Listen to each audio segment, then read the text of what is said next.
to the city, baby. When you see us, so you know you really viewing greatness in the making. Double up on facts we stating. Podcasting, cruise control, city, state, the nation. So what you saying, what we saying, prime information. Facts, keys to the city, we unlocking the statements. Streaming every Friday. And ladies and gentlemen, Clovercrest Media presents Keys to the City. We're streaming on all social media platforms at Keys to the City. So subscribe, comment, share, and like. And also you can follow the Joseph Aguirre on Twitter and or at Clovercrest Media at Podcaster Joe, the president of Clovercrest Media, I should say. As I always say, nobody circles the band like the president, Joseph Aguirre. Oh there he goes. Ted's already miserable. Teddy's not in a good mood today. Ted's already. We haven't even hit 1 minute, and Ted's already. But we're going to talk about a lot of complaining because the White Sox, yes, have the best record or one of the best records in baseball, but Tony La Russa and these, here we go again, guys, the unwritten rules in baseball having issues. We'll talk all about that. This is a baseball show. I know the basketball playoffs, the playing games have been played so far. Have been the blowouts have been in the Eastern Conference. The Western Conference had a great game. Steph and LeBron showing why they are the two best players in the world. And then we get to see, can Steph make the playoffs tonight? His season comes on the line against the Grizzlies. And we'll talk later in the show, or not, I should say next week, basketball. The Knickerbockers, Joe, the New York Knicks are in the playoffs. I know you're excited about it. Yeah, I'm gonna start watching the NBA for the first time since the early 2000s. I'm very excited for it. I've been paying attention the last couple weeks, but only to the Knicks just to see how it was going to shake out. But now that it's for real, I'm gonna have to deep dive. I might even watch the NBA playoffs this year, which I haven't done, honestly, in like 10 years. Maybe we'll. I like him. Who? Don't worry, I'm writing some stuff down. Well, since we've been talking about watching stuff, it's been a very eventful week for the MLB. There was some good. There's been great pitching. There was a scary moment. Kevin Pillar got drilled. I mean, did anybody see that? I think it was Monday. Kevin Pillar, thank God he's all right. Took a really vicious baseball to the face. Thank God he's all right. And then, like I said, Shohei Ohtani. We've been wanting to talk about him because is he the most exciting player in baseball now that his teammate and Joe's one of his favorite players, Joe, right, Mike Trout, is now out again 6 to 8 weeks with another big injury. But let's start off with currently what's dominating baseball. It's not the hitting guys. We've talked about last year when there was the juiced balls, home runs left and right. Well, this year it's kind of the complete opposite. We're already 40 games in, only 40 games in, and we already have 6 no-hitters. It's incredible how the pitching has been dominating so far. And, Ted, you were telling me also that the averages around the league are at an all-time low right now. So I think it's like they're somewhere in the top 4, like worst averages. I believe the league average right now was 238. That was Monday when I was listening to the Michael K. show. That league average was like 238. The Mariners as a team right now are batting 199. They've already been no-hit twice this season. So this is no-hitters. 7 no-hitters is the record for one season.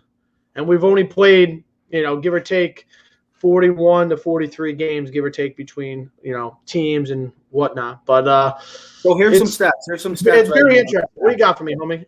All right, well, shut it first. All right, so the league batting average was at 236 heading into Wednesday, and then you have to also say there's a couple teams, only 7 teams right now that are hitting above 250, and 12 teams hitting at least 240 right now. So the record is 7, and we're only 40 games in currently, and we already have 6. I'm going to start with Ted. Has the pitching dominance helped or hurt the MLB? For the average fan, it stinks because we don't like soccer in this country, which means we don't want to see 1-0 games. We want to see 11-9. We want to see what we saw in London. What was that, 2 years ago? Yankees Red Sox. What was it, like 15-13? As much as I remember Joe coming on the show and was like, "That's awful. That's not what." And I understand what he's saying because that's not really what baseball is. Baseball's 3-1, 5-3, whatever you want to say. Not 2 touchdowns and 3 touchdowns. You know what I mean? That's if you're scoring more runs in a baseball game than you are in a football game, we got a problem here. And that was juice balls. But I go back to when I was a kid during the 90s, and, true American baseball fans, old timers, classics, love true baseball. They don't believe in steroids, but then they shouldn't watch WWE wrestling because then they should watch me and Joe or me and Trevor wrestle. People don't pay to watch, regular people wrestle. They pay to watch Hulk Hogan, guys with 22-inch pythons. We pay to watch Mark McGwire hit 500-foot home runs. I mean, you sent me that video of Sammy Sosa hitting the home run derbies in Milwaukee, and there's 60,000 people on their feet. You don't see that in a regular baseball game. And that's only one guy hitting baseballs. But people want to see that. Now, you'll say it's bad for baseball. I'll say it's good for baseball because the point of what I'm trying to make is the average fan is not going to tune into baseball on a daily basis. But if you were like, oh my God, Yankee guys are hitting 500-foot home runs, games are 10-9, high-scoring games, that's exciting for the regular fan. Now, you, me, and Joe are probably going to watch baseball, and it doesn't matter if it's 1-0 or 10-0. But I'll put it this way. Your question was, is it good for baseball? It's not good for baseball. People want to see action. People want to see hits. The problem is baseball has changed the whole philosophy of what baseball is supposed to be. Sack flies, bunts, like when Dad plays softball. Guy got on first. Guy would shoot the ball to right field. You go first to third. Now you'd have runners on the corners. Then you would maybe bunt or squeeze or hit and run. You get action. Now we don't care if you go 0 for 4 and strike out all 4 times if that fifth at bat you hit a home run, because that's what we pay you for. We pay you to hit home runs and flight of the balls. And then pitchers are also throwing much harder than they ever. To sum this all up, it's not good for baseball. It's not good for the average fan. Even though a no-hitter is still exciting, I just think too much. Has it lost its value, the no-hitter? Because now we already had 6 of them, and we're only 40 games in. It feels like we just had back-to-back days. Spencer Turnbull and Corey Kluber going back-to-back days with a no-hitter. Yeah. So, couple things. Number one, Hulk Hogan had 24-inch pythons. Get it right. Straight. Get it right, Ted. Number two, at what point do we start talking about Mike Trout as being as injury-prone as Aaron Judge? Because I don't understand why we don't get to ever have that conversation, because he's out as much as Aaron Judge is from what I'm seeing. Mm-hmm. Third, one of the first things I looked at this year to last year, there was a pitcher in particular who I thought was adversely affected by the juiced baseballs. That's Jay Happ. I thought in a year where he's in Minnesota, he seems to be in a better place. They're not using juiced balls. He's throwing to a 5.35 ERA in 7 starts. So out the window goes that theory. But you just mentioned Spencer Turnbull, John Means. Look at some of the guys who have thrown the no-hitters. I got it right here. Bill was number 1, Carlos Rondon, John Means, Wade Miley, Spencer Turnbull, and Corey Kluber. Now, the only actual pitcher that's been an efficient, Cy Young, high caliber was Corey Kluber. All the other guys. No, we do see this, though. And you go back to years with no hitters, there's always 1 or 2 guys that, you never hear of. Very rarely. I mean, yeah, of course, you get the Randy Johnsons, you get the Mark Burleys, but, Garrett Cole will probably never even come close to pitching a no-hitter. And DeGrom, I mean, he'll get 7, but actually, I mean, that's maybe a dumb statement, but you know what I mean. He'll, as good as he is, right? And we've talked about best pitcher in baseball, right? A guy out of nowhere who comes up and pitches 5 starts and won't pitch ever again will probably throw a no-hitter. And Cole will pitch, have 200 and something wins in his career, have 3,000 strikeouts, and will never have a no-hitter. When Roy Halladay left the American League and went to the National League in 2010, I made a bet with a bunch of dudes on my softball team, and to their credit, they all paid up. I made some outrageous projections. I said he would win 24 games. I said his ERA would be under 2 and he'd have 10 complete games. I think he hit all those marks, but I also took it a step further, and I predicted not 1 no-hitter. I said 2, including a perfect game. And as you know, that's exactly how things shook out. 1 in the playoff. Yeah. I mean, that guy, a friend of mine was actually at that game, that playoff game when it happened. It was taking pictures of him in warm up, which was kind of cool to see. because he felt, how normally they feel like garbage the day they throw the no-hitter too, and they have a bad bullpen. Like Halladay. Remember David Wells? Wasn't David Wells said he had an awful bullpen experience that day? And he had a hangover too. He had been hanging out at SNL, I think, the night before for rehearsal. Because I think his was a Saturday morning or Saturday afternoon? Saturday afternoon against the Twins. Yeah, it was like a 1 o'clock game. So he had been out late partying with the crew from SNL, if I got the story right, and was terribly hungover for his start. I think he was also wearing the Babe Ruth hat, I believe, that day, and they had to take it off. Was that not the game? He wasn't. I was no. I was at the game where that was against Cleveland, where he had the Babe Ruth hat on. He gave up 5 runs. Remember, he had to change it though. Yeah, but he also gave up 5 runs in the first inning. And only pitched into the second with a regular hat, and then didn't come out for the third. It was my birthday.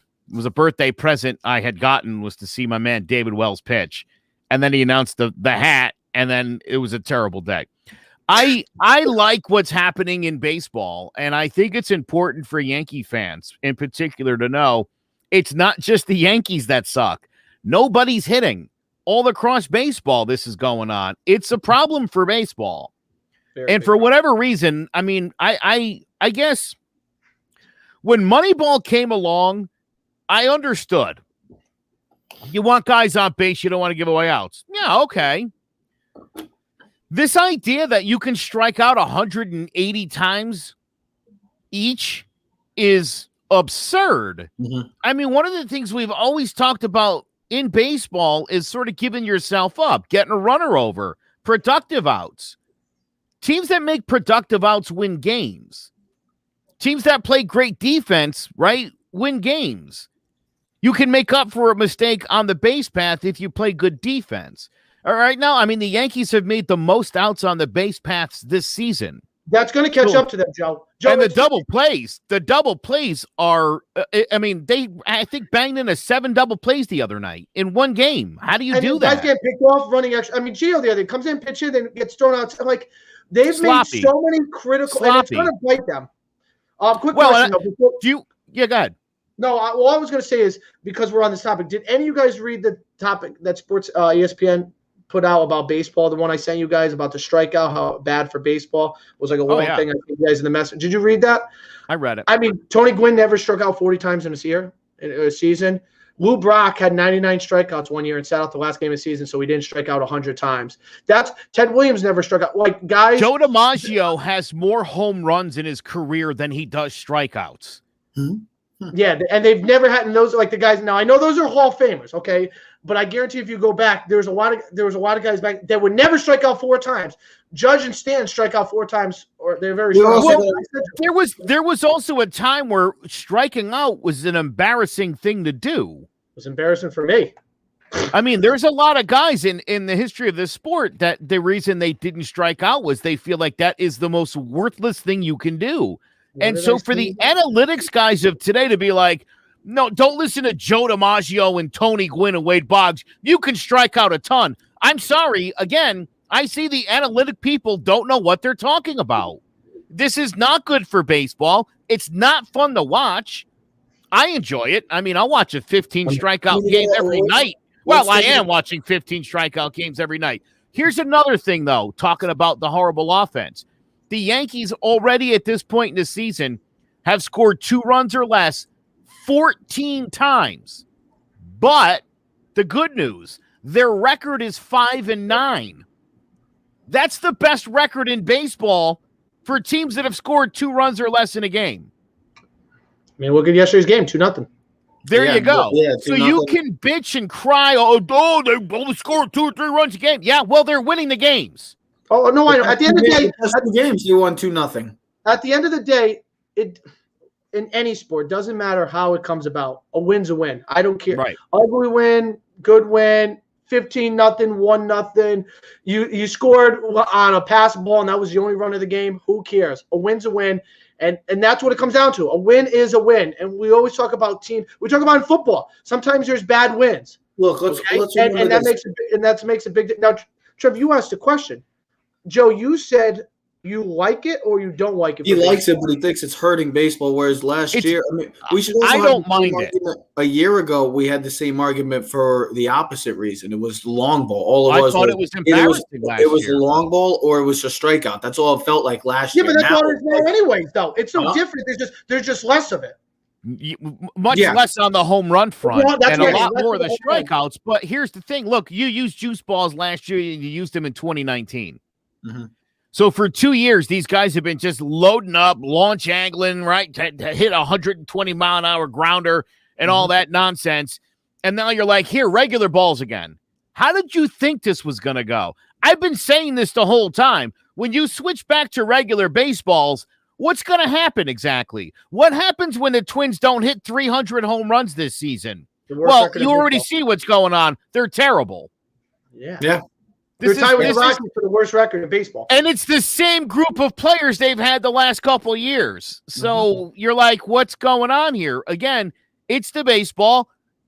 Major League Baseball made a bad decision when they started screwing with the baseball. Is there a way they can try to counterbalance it, like kind of just balance it out? Because you had last year, you had the juice balls. Then this year, you have too many strikeouts, and it's almost like we were at a time that no hitters were awesome to see. Now it's like, well, we already seen 6, and it's already 40. I mean, we're on pace to have about 20 freaking no hitters this year, and we're only in 40 games. It's crazy when you think the record in a season is 7. It's only been 3 times. We already had 6. So what is that? I would say to that, Trevor, though, as baseball season goes on, you don't usually see it. If you go back and like look at the no hitter, it usually happens within the first 3 months of baseball. You don't see as many through summertime and the end of the season. You always see it in April and May because it's almost like the guys need 250 at bats to really get loose, almost like a full warm up. Listen, I don't think it's good for baseball. I love baseball. I enjoyed the game the other night. I enjoyed the game. Cooper's no hitter. I really did. Because once you get past the 7th inning, I was like, every at bat, boom, and Tyler Wade, the fly ball. I'm like, get it. Yes. I'm like, for me as a Yankee fan and any fan of baseball, to see a no hitter, it's awesome. I just think as the overall experience of baseball, right? We know what we are, okay? That's why we talk baseball, or else we wouldn't even care about baseball. We enjoy baseball. We're true baseball fans. We always have been, played the game. It's not good for the regular fans, though. I don't know if regular fans, general fans, you know what I mean? Like, you can get anyone to watch football, all right? You can say, come over and watch the Browns-Bengals on a Thursday night. You can get people to come watch the football game. Go to a bar. It's hard to say, let's go watch a baseball game. You know what I mean? Even to go watch a Yankee-Red Sox game. Hey, let's go to the bar. I'd rather not. Thursday night football, Browns-Bengals, let's go. I mean, hockey did the same thing about 10 years ago. They changed some of the rules. Remember, Joey, they brought the goalie thing where the goalies couldn't extend. They changed the lines, they changed the rules so you could get more scoring in hockey. And you've seen that. Now, you don't see goals like Gretzky had where they're scoring 199 points a season. That'll never be done. But you're seeing more goals per average per game. And this is what football does. This is what basketball does. We're an American society, and we want to see points. We want to see runs. We want to see excitement. That's why I think soccer fails to succeed in this country, because we don't want to watch some guy kick the ball back and forth and one goal. I think it hurts people's attention span because, like everything else, and I'm sorry, Trev, and I'll cut it real quick, is people's attention spans is going like this. You know what I mean? If you're not on it, it's like Instagram or TikTok. Next video, whoop, that video, nope. I mean, you're on the next page, flip, and I think baseball's seeing it with the lack of younger people and fans being interested in the game of baseball. I don't see the value of ever with a no hitter. I think anytime you can witness a no hitter or a no hitter we're in the presence of a no hitter. We're on the verge of seeing a no hitter. I don't think you could ever lose the value of it. But just the way it's been going this year, the way that baseball is moving out of, it seems like with this new no juice balls now, you're seeing less home runs. The averages are down, and fans are getting frustrated. Where we talked about in the beginning of the year, the Yankees couldn't hit. It's not just the Yankees. It's everybody right now currently, even the great teams. They're struggling to hit, and the pitching is showing its dominance. Last year, it's just all over the place. Baseball's trying to do different things, and they're kind of the one sport that can never figure it out. And maybe that's because of situations like that happened in Chicago this week, where we got a manager calling out his young stud of a catcher, Yohan Mercedes, who hit a bomb in an 11-run game on a 3-0 count to the other catcher, the opposing team's catcher, and launched it. And Tony La Russa came out and, being the old school manager that he is, pretty much called him clueless, which he did actually call him clueless. He had kind of ripped him apart. The following day, the Twins decided to throw a Mercedes. You didn't hear nothing from Tony La Russa. He was very quiet, didn't say much. That's what's supposed to happen. According to the old school rules, this guy's due for a throw. Exactly. Well, what do we make of this? Maybe you should worry about his DUI. Well, what do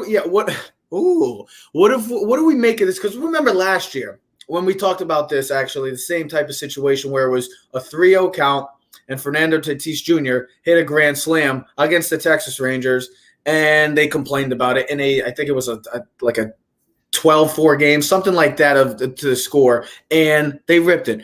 And then we talked about these unwritten rules, which is the dumbest thing in the world because you actually have to make these rules. There's no such thing as unwritten rules in baseball. So we saw what happened in Chicago. And I want to ask Joe, I'll start with Joe, how should we feel about this whole Chicago White Sox situation, knowing that they're one of the better teams in baseball too? They're winning. They're playing well offensively. They're pitching as well.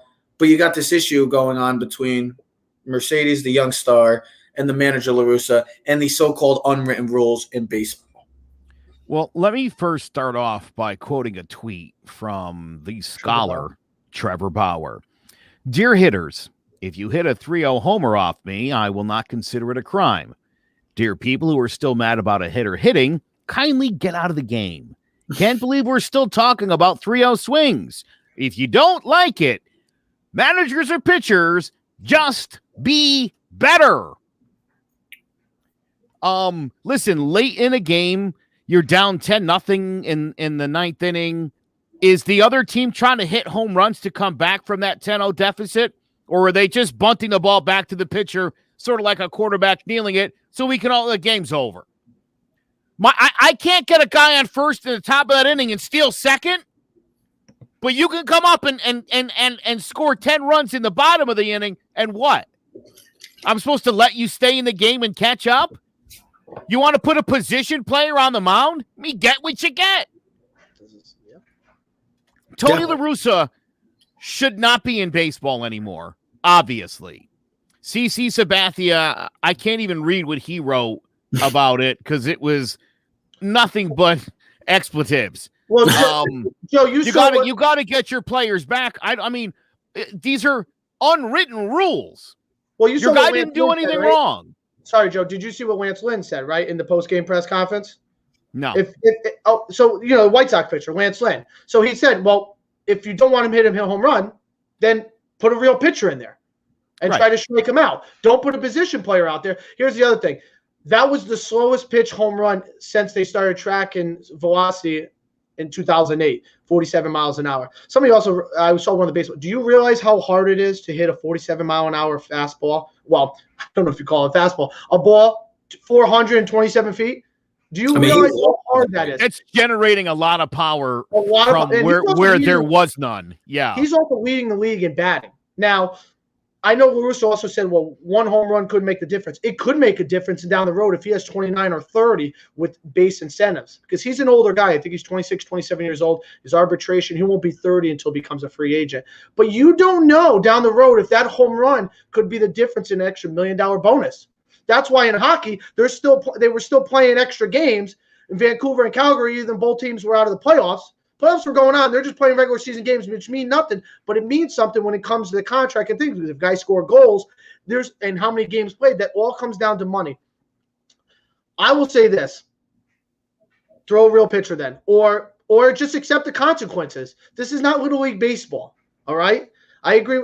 I understand because Dad would say it's sportsmanship. He didn't do anything wrong. He just hit the baseball. It's not his fault he hit a home run. What if he had a pop up? Okay, it was a 3-0 count. Right. Listen, I can understand that. You could make the sportsmanship argument, Mhm. But as I said, dude, I mean, you go up there in the top of the ninth, you're up 10-0, and you know you're not really up there doing too much, and whatever, 3 quick outs. The other team is not just going to lay over. So again, my thought is wait, why does my team have to like let up on you? Well, Joe, here's the thing: if it was a 2-1 count and he hit a home run, is that okay? So it was 2-1, that would have been acceptable because it was 3-0. Like, I mean, right? Do you realize how stupid that sounds? Listen, I understand the old school thinking. Listen, you're up big, but what happens if that team scored 10 runs in the bottom of the? We've seen it in baseball. It's not unheard of for a team to come back. Now it's really hard. The percentage are probably like 1 in 1,000. But hey, listen, we've seen crazier things in baseball. So like Lance, and I like what a lot of the Chicago players did. The one that won the batting card. Oh my God, I'm drawing a blank. But a lot of those guys on the White Sox actually supported their teammate, and Lucis did not support. Listen, at the end of the day, though, they're playing great baseball, and they got one of the best records, if not the best record in baseball. So winning solves a lot of that. As much as that was an issue, as long as you keep winning, that'll take care of itself. What I don't like, though, is so you can't hit a home run on a 3-0 pitch because a position player play, but it's okay to throw a 98-mile-an-hour fastball at a guy. I mean, do you understand? I mean, you're throwing a baseball at a guy. You can literally kill someone, so that's okay. What if he hit him in the back or he hit him in a spot and he gets hurt because you had tears in your eyes the night before, you're upset guys get home. I mean, and then he's out for 3 weeks. How right is that? Now imagine he got hit, Joe. And we've seen this a lot with Yankee players. And here's another thing. Guys are getting hit at an extreme rate in Major League Baseball. I don't know if you guys realize that. Extreme rate. It's at like an all-time high. Guys are getting hit. I've got a thought on that too. Guys are throwing harder and less accuracy because they don't care about it. Can you throw 100? It's like Rick Vaughn in the movie. Just throw the ball as hard as you can. We'll worry about everything else afterwards. Here's another thing. Guys are crowding the plate because you're not allowed to throw the inside fastball anymore because if you hit someone, there's an issue, all this other crap. And so, listen, you're going to crowd the plate. You're going to get hit more. But going back to the question, I think it's these unwritten rules in baseball got to go out the window. Okay, enough is enough. I could see if it was 20. That's the funny thing. There's no such thing as the unwritten rules because nobody ever made any freaking rules. It's these guys that just come up with it, and then you have issues why people are just so distasteful. They're disinterested in watching baseball because of crap like this nonsense, this ongoing nonsense that always happens. You don't see this in the NFL. You don't see this in the NBA. You don't see this in hockey. But baseball, they got these specific rules that we don't know anything actually about. You can be a personality in those other sports, and it's frowned upon in baseball. Well, the flipping of the bat, I mean, think about that. Any little extra that is not like straight line, like I gotta have my tie like this, zipped up to the thing, and I gotta walk like this, and I gotta be good because baseball's been around for 150 years, and that's how we do it. Sorry. It's just like America. Not everyone's white. Not everyone's, white shirt, black tie with thing. Sometimes we're going to come in as Dumb and Dumber with a yellow and blue suit, and that's what we're going to rock, and we're going to be happy with it, and you're either going to accept it or get the hell out of my way. What do they always call it? Baseball is America's pastime. Exactly. You're still living in the past. You have to try to catch up to with the Joneses. You got to move up into the reality because you saw the NBA has made changes to make the game more interesting, more fun for the fan. The NFL, they've changed things to make the game, well, maybe for some people, they changed it in bad ways with the hitting and all that stuff, and it doesn't matter. Hockey's made changes, rule changes. You see baseball, whereas baseball, they want to continue to stick to they're trying to make changes, but it feels like they're making the wrong changes. And this is a change that just is getting tiresome because of the fact that we hear this all the time of these so-called unwritten rules when there's no such thing as unwritten rules in baseball. It's just older guys, and this is why there was a lot of criticism when Tony La Russa became the manager of the it was a kind of a shocking decision by the White Sox. I mean, it's working, but still, you have a younger type team with an older guy. It just sometimes that just doesn't mesh well.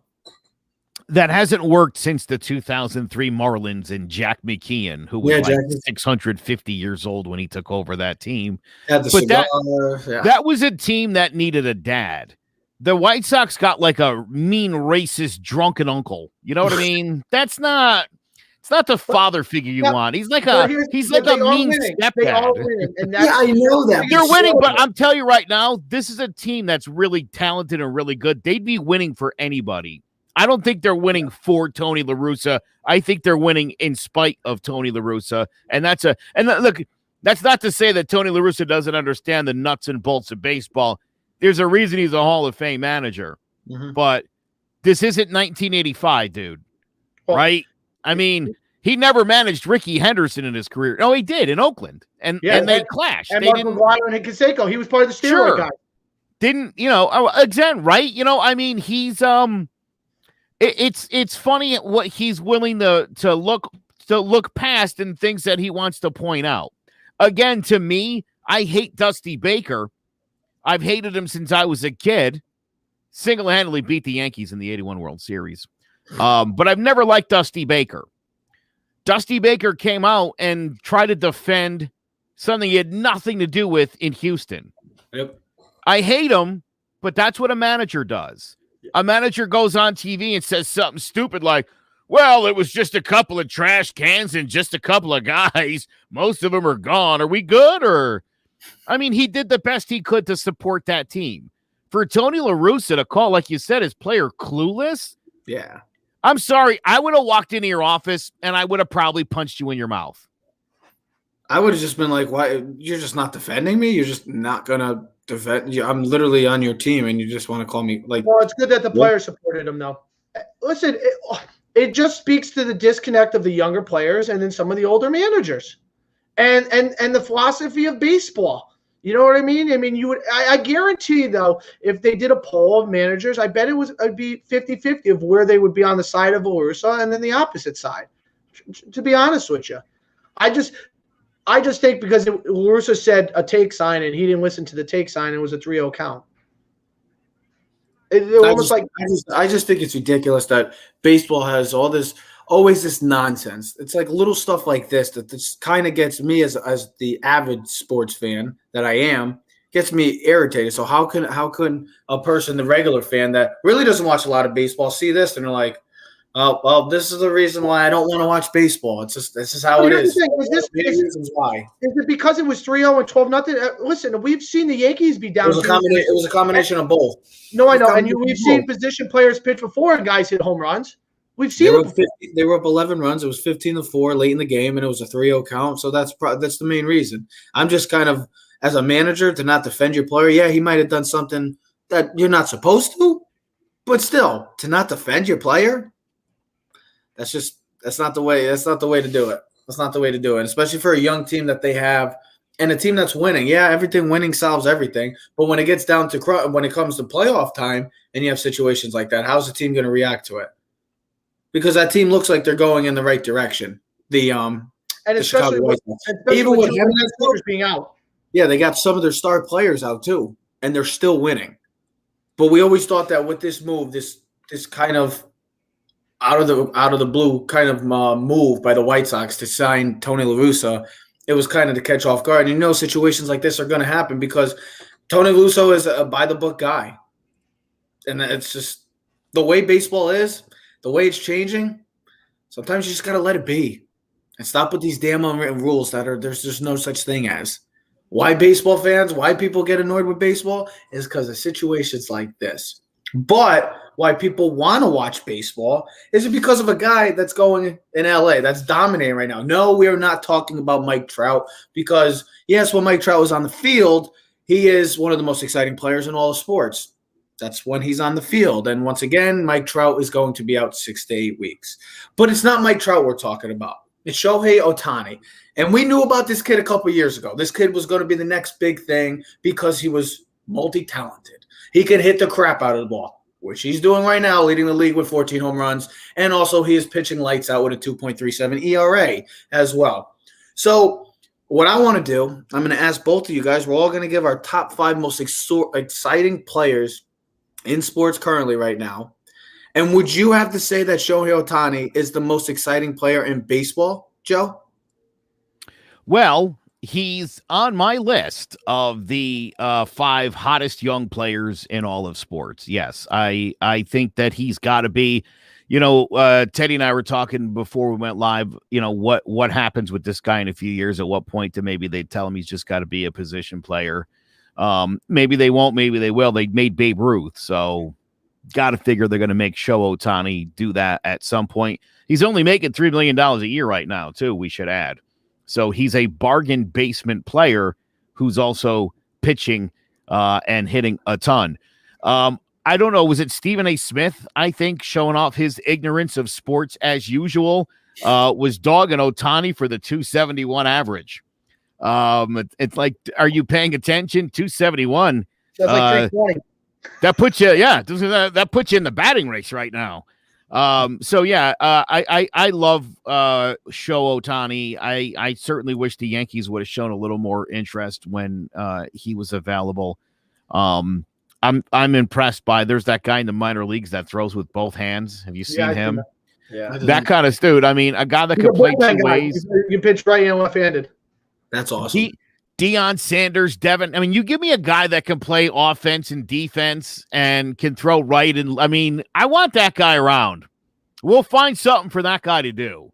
That's a super talented person. Do you guys remember Dontrelle Willis? I mean, I know that's not old, but remember how exciting he was for the Marlins? Because when he came up to bat, he was legit. And you know who else was a legit batter? Madison Bumgarner. Remember, he wanted to be in the home run derby. He can hit the crap. So was Carlos Zambrano. Oh, yeah. That he was. He was a heck of a hitter, too. Mike Hampton was a great hitter. DC was also pretty good. I loved Mike Hampton was one of my favorite players. Mike Hampton, yes, from the Braves and the Rockies, bro. Yes. I mean, listen, when you could see a pitcher hit the ball as well as they can, because you think about these guys had to hit when they were coming up. So, but they don't hit once they go into the major leagues. But that's the most exciting thing about a baseball player, a guy that can do both. I mean, listen, a regular position player is great. I'm not taking away from anything. But you're only up maybe 3-4 times a game. And then if you're lucky, you're going to catch 1 or 2 balls. And most of them are routine fly balls. You know what I mean? So, that's why a guy like Shohei Ohtani is the most exciting player in baseball. Because he goes out there and throws 98 to 100 miles an hour and then goes out and hits a 420-foot home run. But, Trev, I don't know if you realize, I don't know if you were away from the computer. I was telling Joe, he's got like 6 starts. He's only got 30 innings pitched. That means he's averaging 5 innings a game. If he's your best pitcher, how is he not pitching more than 5 innings? He's got 45 Ks. 45 Ks already, yeah. Yeah, I know, in 30 innings. I know. I mean, the other night he gave up 2 runs in 4 2/3, and he took him out. I'm like, he only had like 67, 70 pitches. I'm like, hello? Like, well, again, you got to ask yourself. I mean, think about this. Sorry to go, Joe, if you're a fan, you bought the ticket, you're taking your son to see Shohei Ohtani. Pitches 4 2/3, he got 70 innings. I'm like, 70 pitches. I'm like, whoa. Well, you still get to see him at bat at times. Yeah, well, I'll tell you what, I want to see. I would almost prefer to see him start the game in right field for the first 2 innings. Give me a what do you call him? Opener. Oh, yeah, have an opener going inning or 2, and then throw him in there. So at least he's pitching some meaningful innings. If he's your best pitcher, and he's pitching the first 4 innings of a game against the Orioles, I mean, where's the value in this? Or maybe just make them the closer. It would be so you'll never lose a game. Hey, you know what I mean, dude? Right? Even maybe he pitches like the 7th and 8th innings. Maybe there's so much. But to me, if he's pitching the first 3 or 4 innings and you're pulling him, I think that's a waste. Especially when we've seen already that their bullpen is god awful and they've blown multiple starts for him already this year. So another Jacob deGrom on our hands. Hey, listen, put him on the same team. I guarantee that team wins a lot of games. I think we should. So I think we all are in agreement that Shohei Ohtani is probably the most exciting player in baseball. Would we all come to an agreement on that? Well, I think Teddy and I talked. I think the only guys even knocking on the door would be deGrom, who's obviously hurt right now, and Cole. Just again, the way these guys just dominate on the hill. That's because mind-blowing to see that. It's like a quarterback. They're on the hill all the 7, 8, 9 innings, so you get to see a lot of them. I mean, as good as Judge or even Stan when he was hot, I see him every 25, 30 minutes. Once in a while, and he's on the bench. He's not even in the field. Are we doing more of the list, by the way? Because my next guy's actually a quarterback. I just Wait, thought so that you was had funny. Ohtani You said in that. the 5? No, So hold on. So hold on. Okay. This is how we're gonna do it. We're gonna have shut it. So this is how we're gonna do it. So Ted, you're gonna give me your top 5 list. I don't have them ranked. I just named 5 guys. Just give me your 5 guys. Then you don't have to give me most exciting, or just don't give me any specific. Just give me your 5 players. It could be any sport. Joe, I'll ask you, and then I'll go with me. That's how we'll close it out for today. Do you want me to just read them off? Yeah. No, Right. Ted, I want you to stare at me. Just stare. We'll try to guess them. You tell us if we're right or wrong. We'll play the trivia game. What's Ted's thinking? Okay, so there's 3 football players. Give me your 3 guys you think I have, then, Mr. No, I'm not playing a thinking game. Let's go. Let's go. Okay. Tariq Hill. Oh, I didn't even think about him, but that's that's and you know, I would have back in the day would have been thinking about Dante Hall, but for the Chiefs. Remember, I have Steph Curry. Duh, I know that's Mr. Captain Obvious. Mahomes, Lamar Jackson, Saquon Barkley, and LeBron James.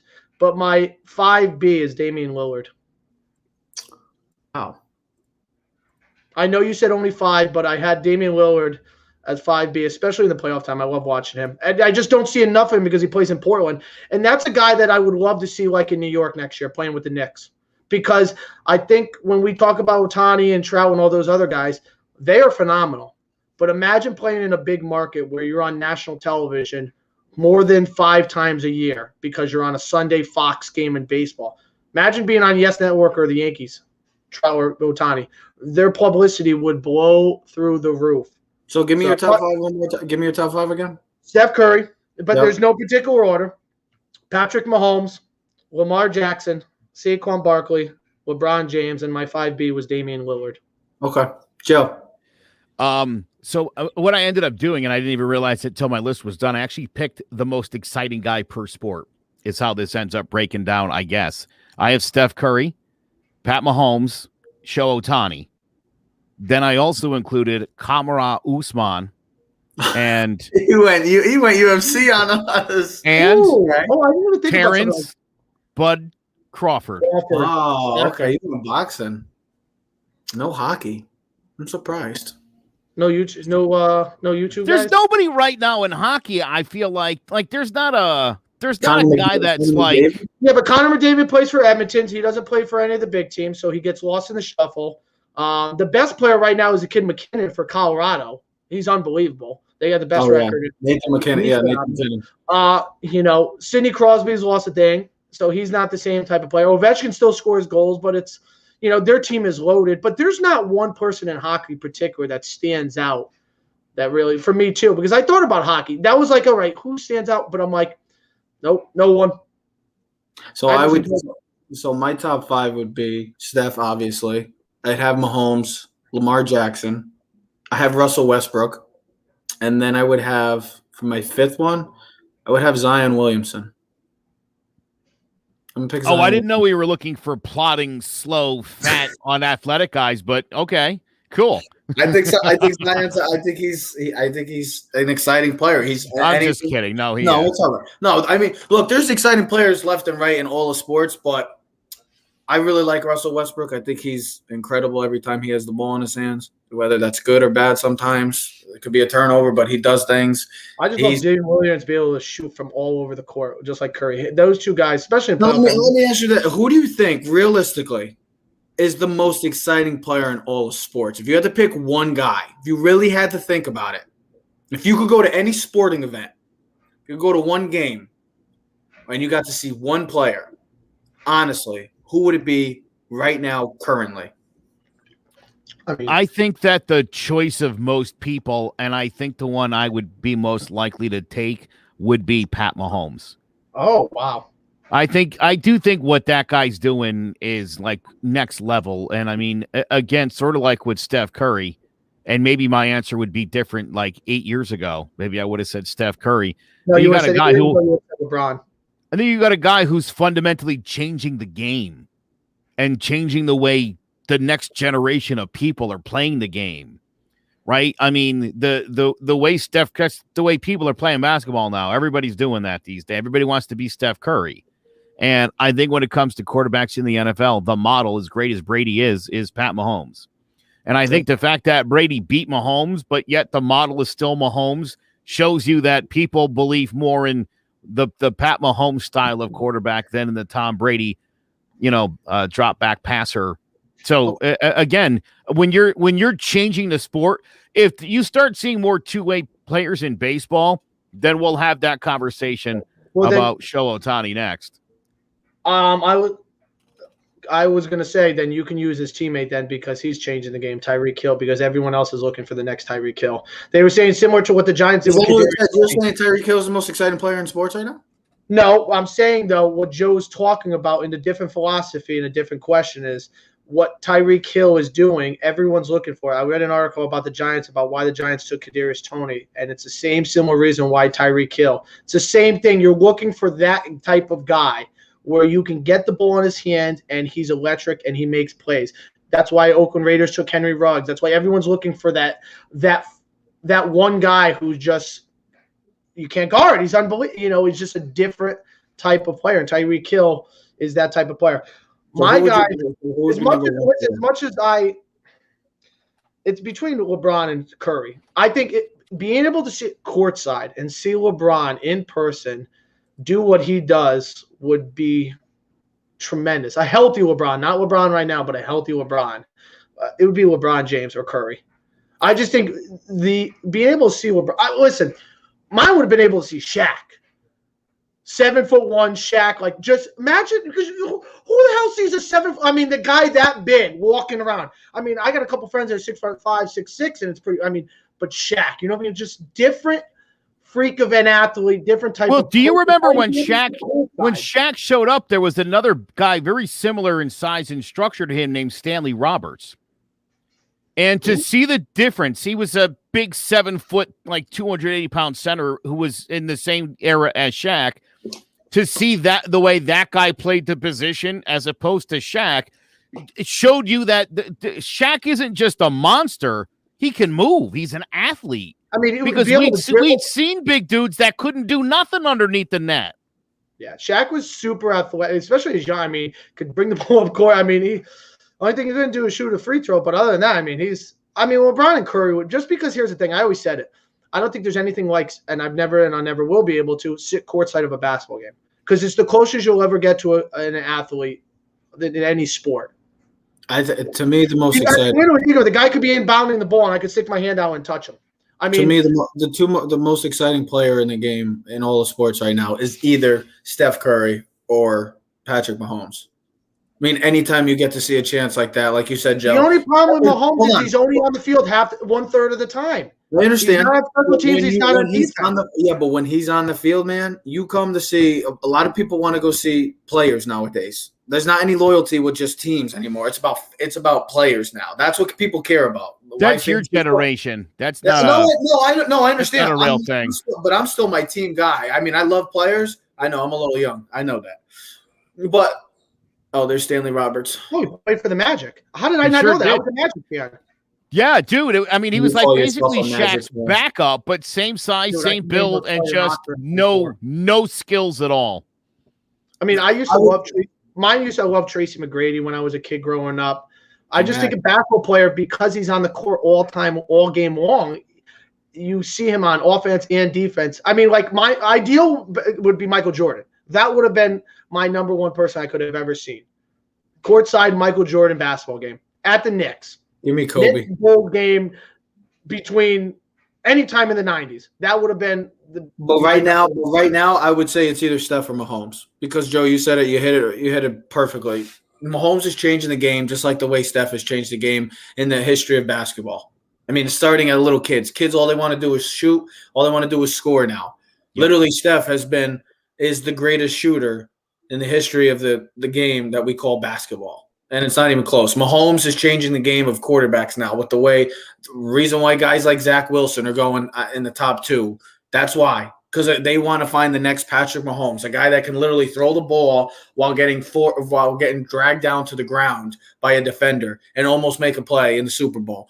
That's what they're looking for. LeBron's still always going to be there. But when I think of most exciting players currently right now in sports, it's hands down Steph Curry or it's Patrick Mahomes. Just the way it is. It's the way it is. Hey, But it's a good time to be a sports did you fan see because there's so many you can pick from any sport. And Joe even brought in the UFC because that's fine. UFC has been growing and boxing. There's everywhere. Wrestling, huh? Jake Paul, I said. Well, I'll be honest. I mean, I think finding you said like electrifying superstars, and I'm thinking, I look at baseball and I'm like, other than a guy like Shohei Ohtani, no one's standing off the page to me. No, I understand. It mostly comes down to football and basketball. That would be like the old days. It would have been Mike Tyson, boxing match when they were legit, But Jordan, Tyson would be my top. You know who else? Tiger Woods. Oh yeah, Tiger Woods on a golf course. I mean, and I'd still take Tiger. Tiger would be in my top 5. A healthy Tiger Woods. I didn't even think about him. I mean, think about him at the Masters. That would have been. I know it's only a guy hitting a golf ball, but I don't know. The presence. I do it, and it's hard.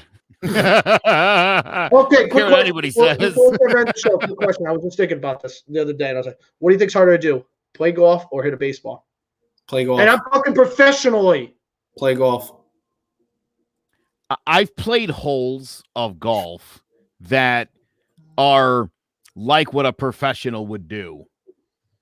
I've never hit a 95-mile-an-hour fastball over a fence in my life and don't anticipate that ever happening. So while golf and professional golf is very difficult, I've birdied a hole before. So you're could I do 8? Could I birdie 18 holes? No. In 10 years' time, maybe. Not all in the same afternoon. But yeah, I mean, I think you could pump 100-mile-an-hour fastballs at me, and if I foul tipped one, that would be where the bat flip came in. Yeah, me too. I just asking. I was thinking about the other day. I tipped it. You heard that one. You heard it. Tipped it. Yeah, that's how that would go. So whatever. I mean, golf is very tough. It can make or break your whole day. Dude, I was watching the PGA yesterday. I was watching the PGA. I was watching it too, the PGA Championship. It was not today. I was just watching. Just watching these guys hit the crap out of the ball. It's like, damn. Not even crap.